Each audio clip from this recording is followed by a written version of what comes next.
Good morning, good morning, friends. Welcome to the 13th lecture of Metrology and Instrumentation subject.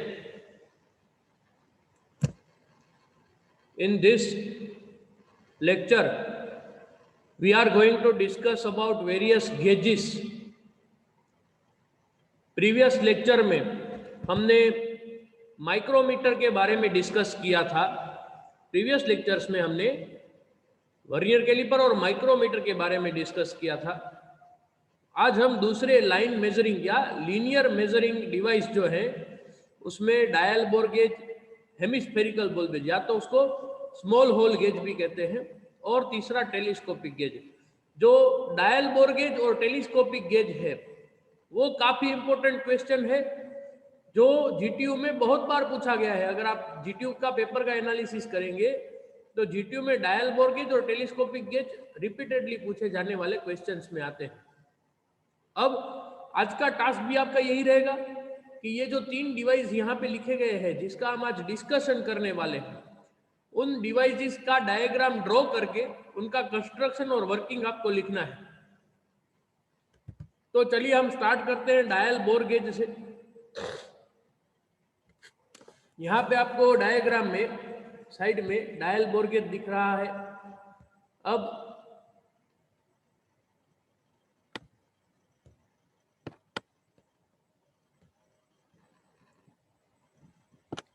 ठीक है, तो यहाँ पे आपको दिख रहा है, ये पूरा आप डायग्राम आपको दिखाई दे रहा है। तो डायल बोर गेज क्या है?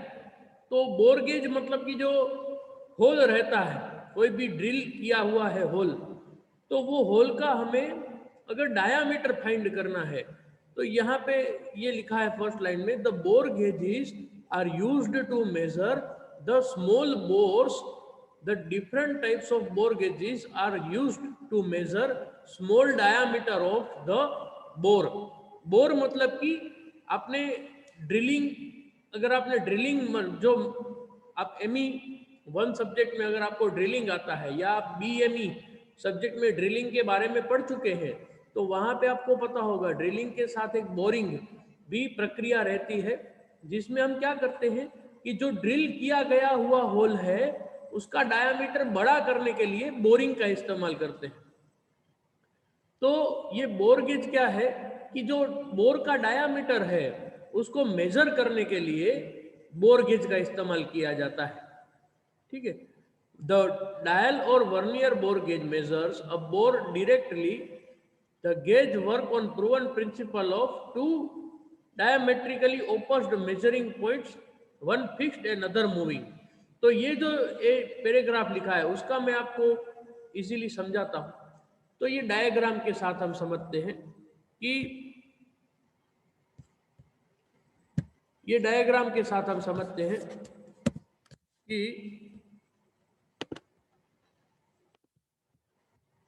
ये जो है यहाँ पे ये फिक्स पॉइंट है। यहाँ पे बताया है ना कि डायमेट्रिकली ओपोज्ड मेजरिंग पॉइंट्स, तो ये है, ये दो डायामीटर के एंड है, ये जो दो एंड है वो एक डायामीटर के एंड है। अब इसको हम क्या करेंगे, कोई भी एक होल के अंदर रखेंगे जहाँ जो ड्रिल किया गया है, जो ड्रिल किया गया है उस होल के अंदर हम इस डिवाइस को रखेंगे। अब क्या होगा कि ये जो फिक्स्ड हेड है यहाँ पे, जो ये वाला, ये जो है वो फिक्स हेड है, वो दीवार से कांटेक्ट में रहेगा। अब जो दूसरा मूवेबल है, ये वाला जो है वो मूवेबल हेड है। मूवेबल हेड जो है वो कैसे मूव करेगा, तो कि उसको स्प्रिंग की मदद से, स्प्रिंग लोडेड होगा, स्प्रिंग की मदद से मूवेबल जो हेड है वो मूव करेगा। तो यहाँ पे वही लिखा गया है, the gauge consist one fix measuring head and one movable measuring head as shown in figure. तो ये रहा आपका फिक्स और ये मूवेबल। तो कुछ इस तरीके से अगर आपका होल है, इस तरीके का होल है, इसका हम डायामीटर मेजर कर रहे हैं, तो इस होल का, तो अब ये मूवेबल हेड है वो क्या होगा कि यहाँ है, तो ये पूरा स्प्रिंग की मदद से, स्प्रिंग से हम खोलेंगे तो मूवेबल हेड जो है वो एक्सपांड होके जो आपका दीवार है वहां पे चिपक जाएगा। तो यहाँ पे वही लिखा है कि एक फिक्स मेजरिंग हेड होता है और एक मूवेबल मेजरिंग हेड रहता है, जैसे कि ये फिगर में बताया है। तो मेजरिंग बॉडी क्या करती है कि ये मेजरिंग बॉडी है ये वाली, ये स्प्रिंग की मदद से डायल इंडिकेटर से कनेक्टेड है। ये देखिए यहाँ पे जो पुश रोड है, ये पुश रोड सीधे सीधे जा रहा है और डायल इंडिकेटर से कनेक्ट हो रहा है। ये होल्डर है, होल्डर मतलब कि यहाँ से हमें हाथ से पकड़ना है, और ये ट्यूब है जो आजू बाजू जो होल्डर है वो ट्यूब में से पास होता है, जैसे कि हमारी रिफिल जो है वो पेन में से पास होती है सिमिलरली। अब क्या होता है कि डायल इंडिकेटर के साथ वो बाय ट्यूब पुश रोड से जुड़ा हुआ होता है। अब पुश रोड जो है वो क्या करता है कि जो भी स्प्रिंग के द्वारा मोशन आती है, ये मूवेबल मेजरिंग हेड की आगे पीछे की मूवमेंट जो भी स्प्रिंग के द्वारा आती है, वो मूवमेंट वो मेजरिंग हेड से डायल इंडिकेटर तक पहुंचाता है। मतलब कि मान लीजिए कि आपका यहाँ पे इस तरीके होल का मेजरमेंट करना है, तो जैसे क्या होगा कि हमारा मूवेबल जो हेड है वो आगे जाएगा यहाँ से, और ये दीवार के कांटेक्ट में आएगा। उसी समय ये जो स्प्रिंग जो है वो ऊपर नीचे होगी और उसका मोशन ट्रांसमिट होगा पुश रोड की मदद से डायल इंडिकेटर में। तो डायल इंडिकेटर में आपको मालूम हो जाएगा कि फॉर एग्जांपल ये 0 है तो ये कितना है, तो हमें पता चल जाएगा कि होल का डायामीटर कितना है, क्योंकि ये मूवेबल रोड है, वो हमें होल का डायामीटर आपते हैं। तो यहाँ पे यही बताया है, the horizontal movement of the road is transmitted into vertical direction and dial indicator gives the indication in variation of size. मतलब कि हमारा ये जो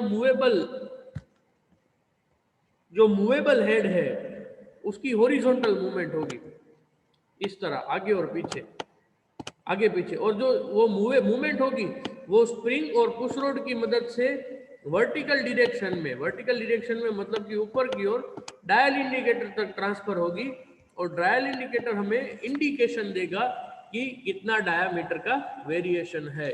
और एक्यूरेसी बोर गेज की कितनी है, तो कि 0.01 mm, 0.001 mm ये डायल गेज की एक्यूरेसी रहती है। तो आपको यही लिखना है यहाँ पे डायग्राम, और उसका वर्किंग हमने डिस्कस किया, तो आपको यूनिवर्सिटी एग्जाम में भी यही लिखना होता है। फिर आता है hemispherical bore gauge. Hemispherical bore gauge तो ये सिमिलर टू बोर गेज रहता है, लेकिन यहाँ पे जो बोर गेज में 2 हेड होते हैं उसकी जगह 2 मेजरिंग हेमिस्फीयर होते हैं इस तरीके से, ठीक है। तो ये क्या होता है कि the gauge consist of spring steel arm, मतलब कि ये जो आर्म है जिसके एंड पे हमारे हेमिस्फेरिकल बॉल्स है, मेजरिंग हेमिस्फीयर, वो किसके एंड के ऊपर है, एक स्प्रिंग आर्म। तो यहाँ पे आप कह सकते हैं कि एक जो चम्मच है ये एक चम्मच जैसा शेप होता है, और 2 चम्मच को ऐसे सामने सामने रख दिया जाए तो ऐसा शेप बनता है हमारे हेमिस्फेरिकल बोर गेज का। अब क्या होता है कि आर्म के अंदर वेज शेप मेंबर होता है जो कि स्पिंडल के साथ अटैच होता है, जो कि स्क्रू से रोटेट हो सकता है। तो यहाँ पे जो स्क्रू है वो स्क्रू जो है अगर आप गोल गोल घुमाएंगे तो उसका मोशन नीचे ये जो वेज है ये उसमें पास होगा। आप ये स्क्रू अगर गोल गोल घुमाएंगे तो इसका मोशन ट्रांसमिट होके नीचे जाएगा ये वेज में, और वेज जो है वो रोटेट होके क्या करेगा कि हेमिस्फेरिकल जो बॉल्स है उसको बाहर की ओर एक्सपांड करेगा। अब क्या होगा कि स्पिंडल और उसके साथ स्क्रू हेड को रोटेट करते अप डाउन करेंगे, तो वेज मेंबर जो है वो क्या करेगा, जो हेमिस्फेरिक एंड्स को एक्सपांड करेगा। अगर उसको हम नीचे रोटेट करेंगे, नीचे की ओर रोटेट करके लेके आएंगे तो क्या करेगा, कॉन्ट्रैक्ट करेगा। मतलब कि आपने स्क्रू थ्रेड को घुमाया, आप स्क्रू को घुमाओगे तो क्या होगा, या तो स्क्रू पीछे जाएगा या तो नीचे आएगा। तो जैसे ही आप स्क्रू घुमाते हैं और अगर आपका स्क्रू जो है वो ऊपर की ओर जाता है तो हमारा ये वेज जो है वो ऊपर की ओर जाएगा, तो वो क्या करेगा, यहाँ पे जाएगा तो हमारा ये हेमिस्फेरिकल मेंबर है वो इस तरफ एक्सपांड होगा, एक्सपांड होगा, और जैसे ही एक्सपांड होके वो आ जाएगा कांटेक्ट में। मान लीजिए कि यहाँ पे होल है इस तरीके का, स्मॉल होल है, वो इतना चौड़ा है, इसका हमें डायमीटर मेजर करना है। तो हम एग्जैक्ट बीच में हेमिस्फेरिकल बोर गेज रखेंगे और जो ये वेज है उसको ऊपर की ओर रोटेट करके लेके जाएंगे, उसको रोटेट करते करते ऊपर की ओर लेके जाएंगे, तब तक जब तक आपके ये मेजरिंग बॉल्स है वो इस तरीके से दीवार को कांटेक्ट में नहीं आ जाते। और जैसे ही वो दीवार के कांटेक्ट में आ जाते हैं दोनों साइड से, हम क्या करते हैं, द गेज को बाहर निकालते हैं, is taken out and then reading is noted by micrometer.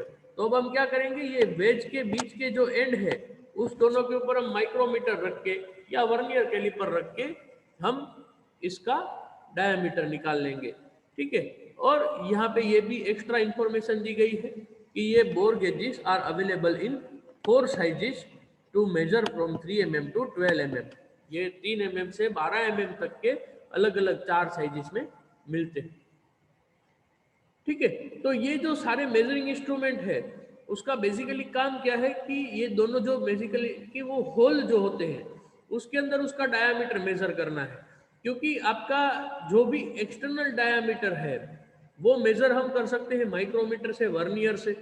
Internal diameter कुछ हद तक हम वर्नियर से मेजर कर सकते हैं, लेकिन बहुत अंदर अगर होल का डायामीटर है वो मेजर करने के लिए हमें कुछ इस टाइप के डिवाइस चाहिए होते हैं। तो सिमिलरली ऐसा एक और डिवाइस है विच इज टेलीस्कोपिक गेज, ठीक है। अब telescopic gauge is an indirect measuring device.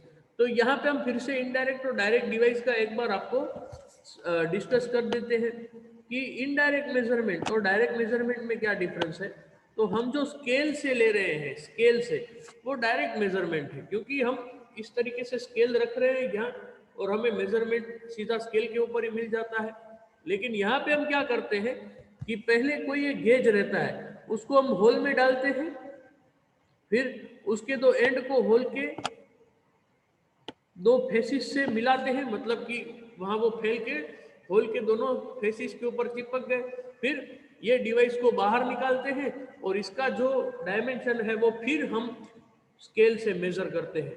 तो हमने डायमेंशन मेजर करने के लिए क्या चीज किया कि सबसे पहले एक दूसरे डिवाइस की मदद से या दूसरे कोई स्टैंडर्ड की मदद से उसके अंदर होल में जाके उसका डायमीटर फाइंड किया, उसको निकाल के हमने फिर स्केल के ऊपर देखा कि इसका कितना साइज आ रहा है, ठीक है। तो इस तरीके से जो भी हम मेजरमेंट करते हैं उसको इनडायरेक्ट मेजरमेंट कहते हैं। सिमिलरली टेलीस्कोपिक गेज क्या है? Telescopic gauge is an indirect measuring device. Indirect मतलब कि वो क्या करेगा कि सबसे पहले ये जो गेजेस है, ये स्पिरिकल एंड वाले गेजेस, उसको जो आपका मेजरमेंट करना है वहां तक ले आएगा।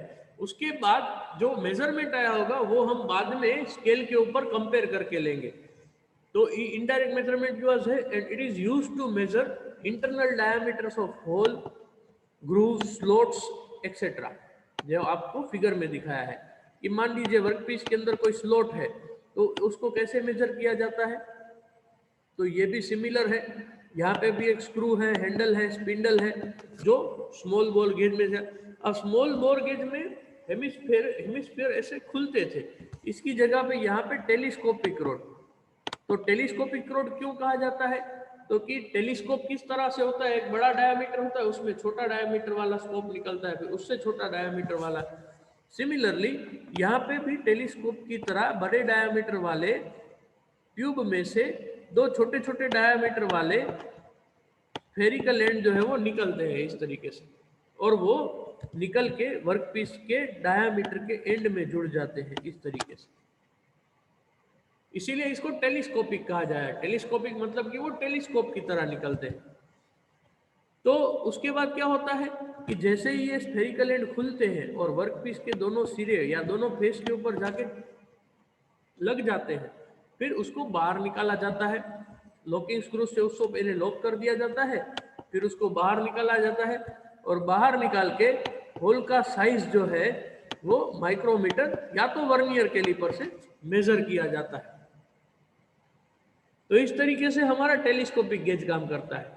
तो बेसिकली जो डायल इंडिकेटर है वो डायरेक्ट मेजरिंग डिवाइस है, क्योंकि आप उसमें जैसे ही मेजरमेंट के लिए आप डायल इंडिकेटर को एंटर कराओगे तो उसका रीडिंग आपको सीधे डायल में दिख जाएगा। तो मतलब कि उसमें आपको दूसरा मेजरिंग इंस्ट्रूमेंट यूज करने की जरूरत नहीं पड़ेगी। तो डायल इंडिकेटर है वो डायरेक्ट मेजरमेंट डिवाइस है। यहाँ पे आप देखिए डायल इंडिकेटर जो है उसमें आप जो भी मेजर करोगे सीधा आपको मेजरमेंट जो है वो डायल के अंदर दिख जाएगा। तो ये हो गया आपका डायरेक्ट मेजरमेंट डिवाइस। जबकि ये हेमिस्फेरिकल बोर गेज है, वहां पे देखिए कोई डिवाइस नहीं है जहां पे आपको मेजरमेंट मिलता है। और टेलीस्कोपिक गेज देखिए यहाँ पे भी कोई ऐसा डिवाइस नहीं है जहां पे आपको मेजरमेंट दिखता है। तो हम क्या करेंगे कि ये जो भी आपको मेजरमेंट मिलता है उसको बाहर निकाल के हम दूसरे कोई इंस्ट्रूमेंट से, मतलब कि वर्नियर या माइक्रोमीटर से हम उसका लेंथ या उसका डायामीटर जो है वो फाइंड करेंगे। इसीलिए टेलीस्कोपिक गेज और स्मॉल होल गेज जो होते हैं वो इनडायरेक्ट मेजरमेंट डिवाइस होते हैं। तो हमारा आज का लेक्चर यहीं पे ओवर होता है। आपको आपका टास्क मैं फिर से याद दिला देता हूँ। ये तीनों डिवाइस जो है उसका डायग्राम और वर्किंग लिखना है आपको अच्छे से। और जो डायल इंडिकेटर है और हमारा जो टेलीस्कोपिक गेज है वो रिपीटेडली पूछे जाने वाले क्वेश्चंस में आता है, तो उसके ऊपर आपको खास ध्यान देना है। अगर आपको कुछ समझ में नहीं आया, कुछ डाउट है, तो आप मुझे व्हाट्सएप पे पर्सनली गूगल क्लासरूम पे भी पूछ सकते हैं। ठीक है, मिलते हैं नेक्स्ट लेक्चर में। Thank you very much.